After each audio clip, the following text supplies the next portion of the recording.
मातृशक्ति को नमन। Channel 24+ news के खास विशेष मनमोहक एक इंसानियत के गुण देने वाला, मानवतावादी चिंतन करने वाला, वसुधैव कुटुंबकम की भावना बताने वाला और सबको सुखी से रहने वाला सूत्र देने वाला, हमारे स्वयं के लाइफ स्टाइल के बारे में और व्यक्तित्व विकास के बारे के अंदर और जीवन विज्ञान के बारे के अंदर और ध्यान की साधना पद्धति के बारे में सभी तरह के नए नए सूत्र देने वाला, वैज्ञानिक रूप के अंदर सूत्र देने वाला पुनरुत्थान कार्यक्रम में आपका हार्दिक स्वागत है, अभिनंदन, सत्कार है। पुनरुत्थान कार्यक्रम हम प्रतिदिन नए नए विषयों के साथ प्रवेश करते हैं। हर विषय में सागर की गहराई होती है और सागर की गहराई होती है और पर्वत की ऊंचाई होती है। यानी हर विषय को मल्टी डायरेक्शनल बनाया जाता है, सांगोपांग बनाया जाता है, ताकि उसमें से हर वर्ग के व्यक्ति को कुछ न कुछ शिक्षा मिल सके। तो इसी क्रम के अंदर आज हमारा एक प्रकृति से जुड़ा हुआ विषय है, जो प्रकृति जो किस तरीके से कार्य करती है उससे जुड़ा हुआ विषय है। वो आज का हमारा विषय है सत्व, रज और तम। भाई और बहनों, दर्शकगण, श्रोतागण, बहुत ही सुंदर विषय है। इस पर घंटों घंटों चर्चा की जा सकती है। सत्व, रज और तम है, ये प्रकृति के गुण होते हैं। जो प्रकृति के गुण होते हैं वही मनुष्य के होते हैं। इसीलिए कहा गया है कि जे पिंडे ते ब्रह्मांडे, यानी पिंड है वो ब्रह्मांड में है, ब्रह्मांड है वो पिंड में है। जे एके जाने ते सब्बे जाने, जे सब्बे जाने ते एके जाने। अर्थ का ये है कि व्यक्ति जो है को अगर मान लो पढ़ा जाए तो पूरे ब्रह्मांड को पढ़ा जा सकता है। पूरे ब्रह्मांड को पढ़े तो वह सब चीज व्यक्ति में समाहित हो जाती है, उसकी आत्मा में समाहित हो जाती है। उसी तरीके से कहा गया है कि जो एक को जानता है पूरे ब्रह्मांड को जानता है। जो पूरे ब्रह्मांड को जानता है वह एक को जान लेता है। एक का अर्थ होता है हमारी आत्मा। यानी व्यक्ति दुनिया को बहुत जानता है। आजकल गूगल का नॉलेज आ गया है। व्यक्ति गूगल के अंदर सर्च करके ये अभिमान करने लग जाता है कि मैं कोई भी विषय को जान सकता हूँ, हर विषय का ज्ञाता हो सकता हूँ, लेकिन वो अपने आप को कुछ नहीं जानता, अपने आप के बारे में शून्य है। क्योंकि अपने आप को जानने के लिए हमें जड़ का सहारा नहीं लेना होता है, हमें चेतन का सहारा लेना होता है। जड़ पदार्थों जैसे कंप्यूटर है, कंप्यूटर के अंदर जैसा सॉफ्टवेयर होता है उसके अनुरूप वर्क करता है। उसमें कोई डेविएशन करना हो, उसके कुछ जोड़ना हो, कुछ हटाना हो, कंप्यूटर नहीं कर सकता है। लेकिन मनुष्य होता है, चेतन प्राणी होता है, वह फेर बदल कर सकता है, वह अपनी दिशा बदल सकता है, अपनी गति बदल सकता है, अपना चिंतन बदल सकता है, अपना प्रोजेक्ट बदल सकता है। इसीलिए आज प्रकृति के अंदर जो भेद दिखाई देता है वो मनुष्य के चिंतन का ही फल होता है। इसीलिए हमें सबसे पहले 3 जो गुण है, जैसे कि आयुर्वेद में 3 गुण हुआ करते हैं, वात, पित्त और कफ।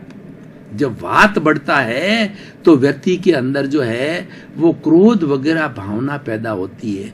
पित्त बढ़ता है तो लोभ की वृत्ति होती है। और जब कफ होता है तो व्यक्ति जो है डामाडोल हो जाता, निष्क्रिय हो जाता है। और तीनों जब सामंजस्य के अंदर होते हैं, वात, पित्त, कफ, तब आयुर्वेद कहता है कि व्यक्ति स्वस्थ रहता है, उसके अंदर कोई बीमारी नहीं होती है। उसी तरीके से सत्व, रज और तम, ये तीनों गुण हैं, वो प्रकृति को जो है वो बैलेंस्ड बनाते हैं। और प्रकृति में तीनों गुण होते हैं। तो सबसे पहले हम सत्व गुण की बात करते हैं।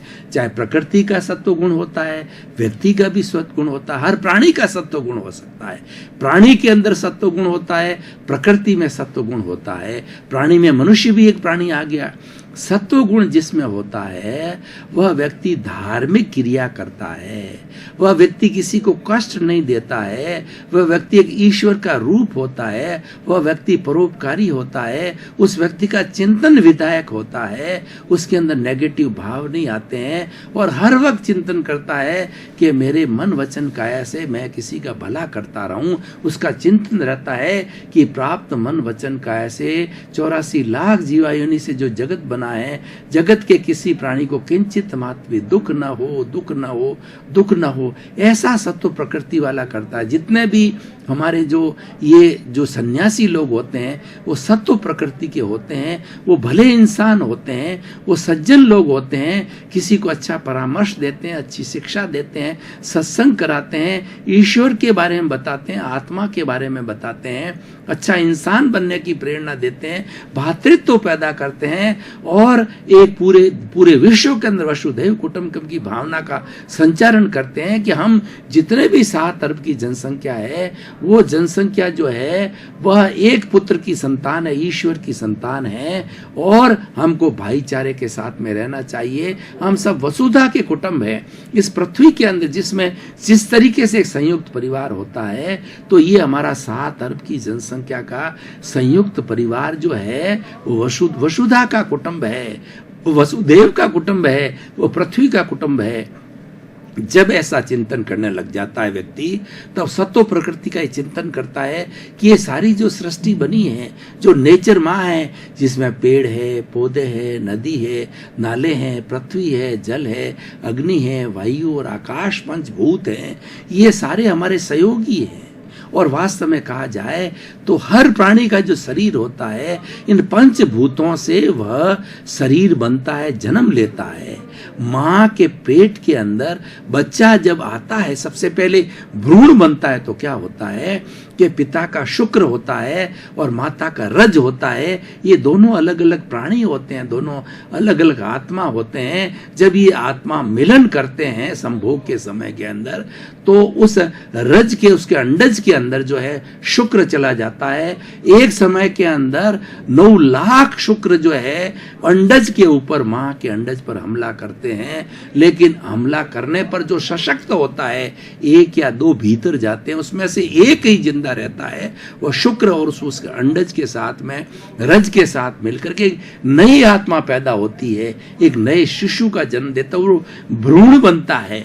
वह भ्रूण बनते बनते 9 साल में, वो एम्ब्रियो कहते हैं उसको, भ्रूण कहा जाता है, वो 9 महीने के अंदर माँ के पेट में वो शिशु के रूप में बाहर आता है। अब देखिए, ये सारा पृथ्वी, जल, अग्नि, वायु, आकाश, 5 तत्वों से जो है ये सारा उस बच्चे का शरीर बनता है और जीवन भर 100 साल तक कोई व्यक्ति जीता है, तो इन 5 तत्वों से ही उसका पोषण होता है। और जब राम नाम सत्य होता है, पृथ्वी पृथ्वी में, जल जल में, अग्नि अग्नि में, वायु वायु में और आकाश आकाश में, सारे तत्व अपने मूल अवस्था के अंदर चले जाते हैं। और ये सारी एनर्जी जो है हमारी इस कॉस्मॉस में रहती है, हमारी सृष्टि में रहती है, हमारे इस कुदरत के अंदर रहती है और प्रकृति के अंदर रहती है। तो इसलिए प्रकृति महान होती है। तो हम ये कह रहे थे, सत्व गुण वाला हमेशा अच्छा काम करेगा, और जिस व्यक्ति में सत्व गुण होता है उसमें अच्छाइयाँ ज़्यादा होती है, बुराइयाँ कम होती है।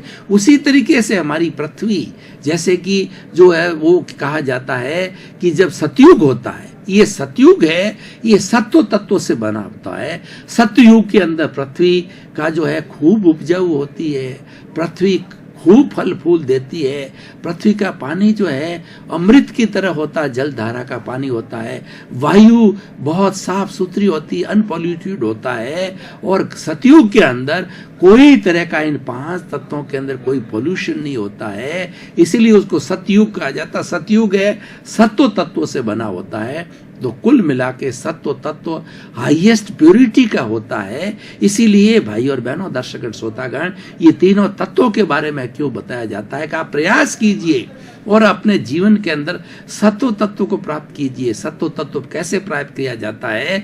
अपने दोष देखो।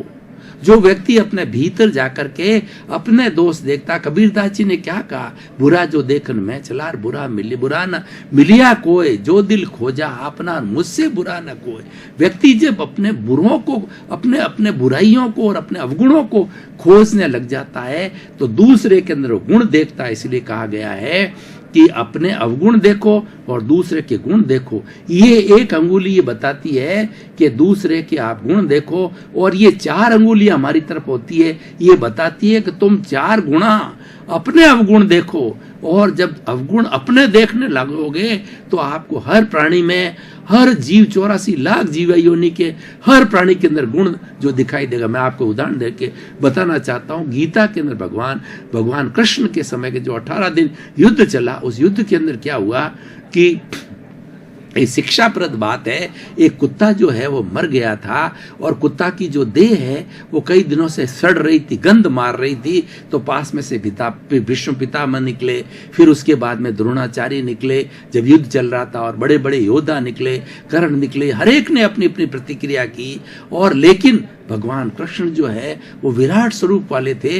अर्जुन उनके साथ था। अर्जुन को कहा, देखो अर्जुन, ये कुत्ता मरा हुआ है, लेकिन इसके अंदर दांत इसके चांदी के जैसे कितने वाइट चमक रहे। उसने उस जो है उसके शव में से भी जो है अच्छाई को निकाला, गुण को निकाला। इसीलिए हमारे अवगुण देखते रहो और दूसरों के जो है गुण देखते रहो। जितना जितना हम अवगुण देखेंगे हमारा शुद्धिकरण होगा, और अवगुण देखते देखते हमारे जो है वो सारे अवगुण समाप्त हो जाएंगे। जब हम सिद्ध, बुद्ध और मुक्त बनेंगे। अवगुण किस लिए इकट्ठे हो जाते हैं? 84 लाख हम जीवा योनि को मन से, वचन से और काया से कष्ट देते हैं, दुख देते हैं। इसीलिए सत्व गुण धारण करने का अर्थ ये हुआ, किसी भी प्राणी को किसी भी रूप के अंदर दुख न दिया, हिंसा न की जाए, न करवाई जाए, न करने के प्रति अनुरोध न की जाए, न मन से की जाए, न वचन से की जाए, न काया से किया। 9 कोटिक की अहिंसा कहलाती है। हिंसा को संपूर्ण रूप से हिंसा को रोकने के लिए ये 9 कोटिक तरह का चिंतन होता है। तो भाई और बहनों, ये सत्व गुण है, हाईएस्ट प्योरिटी का है, हमारा आइडियल है, जो कि हमें मुक्ति तक ले जाएगा, हमें परम प्रसन्नता की ओर ले जाएगा, आनंद की हमें एक्सट्रीम अनुभूति कराएगा, जिसको ब्लिस कहा जाता है। और प्रकृति भी, सतयुग की मैंने बात करी, प्रकृति में भी सत्व तत्व होता है, तो प्रकृति बहुत सुंदर बनती है। अब हम दूसरे गुण की बात करते हैं, रजोगुण। रजोगुण क्या है? चंचलता पैदा करता है। प्रकृति में भी चंचलता पैदा होती है रजोगुण से, और मनुष्य में ही चंचलता पैदा होती है। क्योंकि मनुष्य कहिए, प्राणी कहिए, प्रकृति की सबसे छोटी इकाई है। प्रकृति में जो रहने वाले 84 लाख जीवा योनि के असंख्य अनंत प्राणी हैं, वो सारे इसी प्रकृति में रहते हैं। तो वो प्रकृति के गुणों से प्रभावित होते हैं। तो रजोगुण वाला व्यक्ति होगा वो चंचल होगा। इसका मतलब क्या? उसके दिमाग है, दिमाग के जो विचार चलेंगे वो विचार हर क्षण बदलते रहेंगे, वो कहीं स्थिर नहीं रहेगा, और विक्षेप भी हो जाएगा। कोई सही तरीके से निर्णय नहीं ले जाएगा। अच्छा भी कर सकता है, बुरा भी कर सकता है। बुरा करने के ज्यादा चांसेस है, क्योंकि उसका दिमाग स्थिर नहीं है, और इसी तरीके से मूड भी हो जाता है, और व्यक्ति जो है कई तरह की छोटी मोटी बुराइयां भी करने लग जाता है, क्योंकि उसमें चंचलता होती है। अब प्रकृति को देखिए, प्रकृति जब चंचल होती है, सुनामी आता है, भूकंप आता है, अतिवृष्टि होती है, अनावृष्टि होती है, और उसके प्लेग फैलता है। कई तरह की मास, बड़ी बड़ी बीमारियां, संक्रामक बीमारियां इस पृथ्वी में, इस जगत में, इस नेचर माह के अंदर फैल जाती है। ये सारा रजोगुण के कारण होता है। रजोगुण चंचलता लाता है। इसीलिए हमें ये कोशिश करनी चाहिए हम रजोगुण को छोड़ें, परंतु हम पूर्व जन्म के अंदर जैसे जैसे कर्म लेके आते हैं उसमें भी चंचलता अगर होती है, तो ये सारी कुदरत, ये प्रकृति जो है वो चंचलता के जो है संजोग बिठाती है। सत्व गुण लेकर के आता, धार्मिक प्रकृति का होता है, संत प्रकृति का होता है, सन्यासी प्रकृति का होता है, सन्यासी बनने के संजोग बिठाती होती है, और चंचल प्रकृति का होता है तो वो चंचल प्रकृति के संजोग बिठाती है। तो इस तरीके से रजोगुण है, ये चंचलता पैदा करता है, मन में चंचलता पैदा करता है। मन में चंचलता होने के कारण में व्यक्ति का शरीर जो अस्थिर हो जाता है, व्यक्ति भागने लग जाता है, उसकी कोई एक दिशा नहीं बनती है, उसका एक डायरेक्शन नहीं बनता है, और व्यक्ति जो है वो चलायमान होता रहता है। तो भाई और बहनों, दर्शकगण, श्रोतागण, हमने 2 गुणों की बात करी। एक तो सत्व गुण की बात करी, दूसरा क्या है, रजोगुण की बात करी। अब हम एक जो निकृष्ट गुण है वो तमोगुण की बात करते हैं। तमोगुण वाला व्यक्ति होता है वो हिंसक होता है, वो अपराध करता है, वो बुराइयां करता है, वो आतंकवादी बन जाता है। और जितने जितने तरह की दुनिया में अपराध होते हैं ये तमोगुण वाले कहते हैं। तमोगुण होता है वो ब्लैक कलर का होता है, वो डार्क ब्लैक कलर का होता है, इस कारण इसको तमोगुण कहा जाता है। इसको अंधकार बोलते हैं। तम में रहने वाला व्यक्ति शराबी हो जाता है, चेन ड्रिंकर बन जाता है, चेन स्मोकर बन जाता है, जेब कतरा बन जाता है, आतंकवादी बन जाता है, और वह मसालों में मिलावट करता है, लोभी बन जाता है, लोगों की कोई चिंता नहीं करता है। अपराधी लोग जितने जितने तरह का अपराध होते हैं। एक मैंने अभी थोड़े समय पहले आपने देखा होगा, ये कनपटी मार संक्रिया था, वो तमोगुण वाला था। वो क्या करता था कि व्यक्ति के कनपटी के अंदर हैमरिंग करके और मुक्का मार करके उस व्यक्ति को तड़पाता था, और तड़पता तड़पता व्यक्ति जो है वो मर जाता था। उसको उसमें ही आनंद आता था, और इस तरीके उसने हजारों हजारों लोगों की मृत्यु कर दी, हिंसा कर दी उसने कनपटी पे मार करके, और लोगों को मार दिया। कई लोग होते हैं जो गला दबा देते हैं, और आखिर में ये संक्रिया नाम का जो व्यक्ति था, कोर्ट से उसको फांसी की सजा डिक्लेयर कर गई। इस तरीके से लोगों को क्या है, दूसरों को परेशान करने में मजा आता है। तो ये जो है तमोगुण वाले होते हैं। जितने डाकू होते हैं वो सब तमोगुण वाले होते हैं कि वो लोगों को लूटते हैं और उसके साथ साथ में हत्या करते हैं। और जितने कसाई लोग होते हैं तमोगुण वाले होते हैं। वो जो है छुरी से बेचारे मुर्गों को काटते हैं, बकरों को काटते हैं, पंचेंद्रिय जीवों को काटते हैं, उसका गोश्त बेचते हैं। उनको दया नहीं आती है। उनके भीतर विराजमान शुद्ध आत्मा भगवान उसको बार बार इंडिकेट करती है कि ये तेरे जैसी आत्मा तो किसको काट रहा है, तू स्वयं अपने आप को काट रहा है। देखिए, मैं आपको एक उदाहरण देना चाहता हूँ, इस तमोगुण के विपरीत सतोगुण की बात बताना चाहता हूँ, तो आपके समझ में आ जाएगा कि तमोगुण और सत्वगुण में क्या फर्क है। कि हमारे महात्मा कबीर जी हुए थे। कबीर जी जो है बहुत पहुंचे हुए संत थे, पहुंचे हुए साधक थे, पर उनका बेटा जो कमाल हुसैन था वो उनसे भी आगे था। तो कबीर जी बकरी रखा करते थे, बकरी का दूध पिया करते थे। उन्होंने अपने बेटे कमाल को कहा कि कमाल तुम जाओ और बकरी के लिए कुछ भोजन पानी की व्यवस्था करो, घास फूस लेके आओ।